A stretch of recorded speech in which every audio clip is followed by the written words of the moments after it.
ہدی و بشری للمؤمنین، فرمایا یہ ہدایت اور خوشخبری ہے مومنین کے لیے۔ اب یہاں پہ سوال یہ پیدا ہوتا ہے کہ اس دنیا میں ہدایت کا معنی تو یہی ہے نا، جو بندہ ایمان لے آیا وہ ہدایت پا گیا۔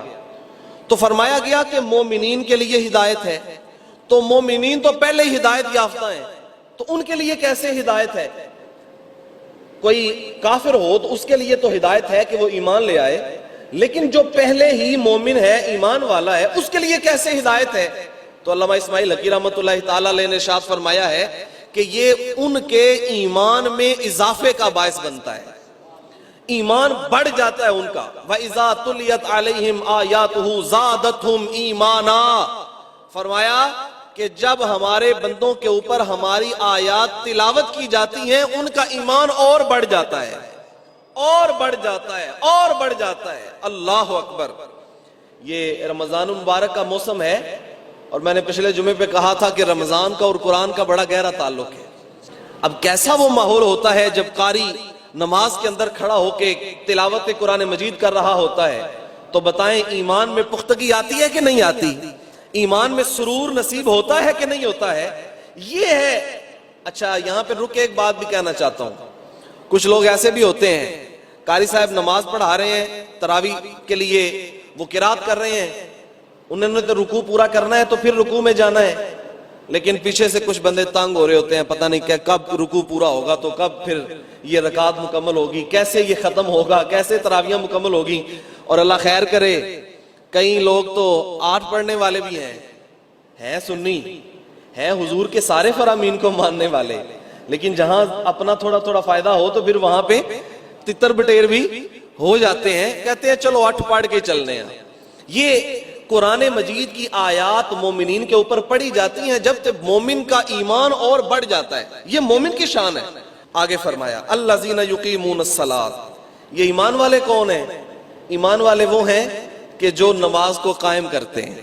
پھر نماز کا ذکر آ گیا، جا بجا اللہ رب الجلال نے نماز کا تذکرہ کیا ہے۔ اور میرے کریم آقا علیہ الصلوۃ والسلام نے ارشاد فرمایا، حضور نے صحابہ علیہ الصلوۃ والسلام سے ارشاد فرمایا، صحابہ بتاؤ کسی شخص کے گھر کے دروازے کے باہر حوض ہو، تالاب ہو، اور وہ دن میں 5 مرتبہ اس میں غسل کرے، تالاب میں 5 مرتبہ دن میں غسل کرے، تو صحابہ بتاؤ اس کے جسم کے اوپر کوئی میل کچیل رہ جائے گی؟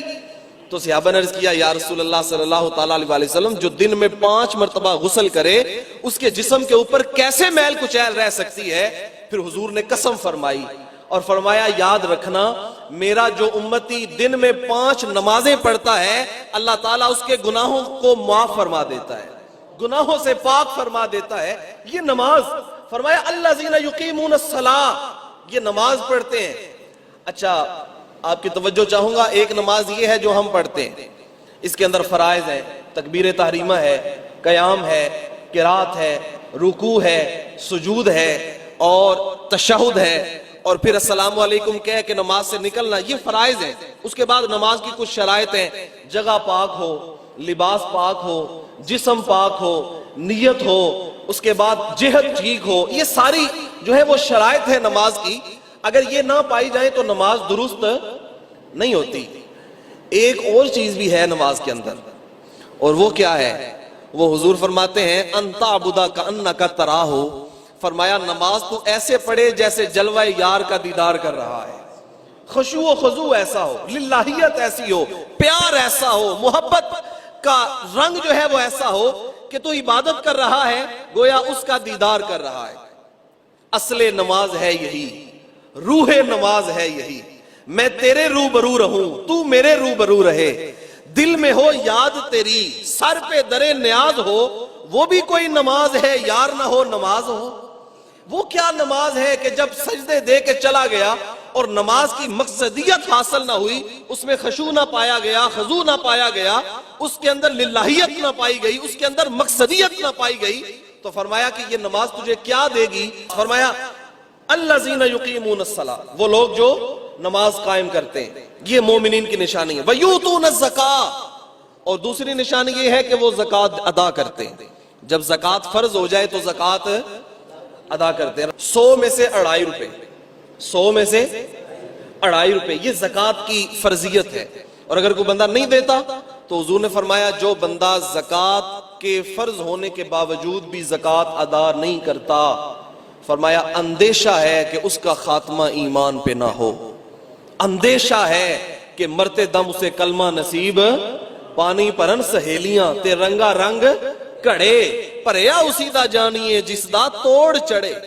اگر خاتمہ ایمان پہ نہ ہوا تو پھر یہ اعمال، یہ ریاضت، یہ عبادت، یہ کسی کام کی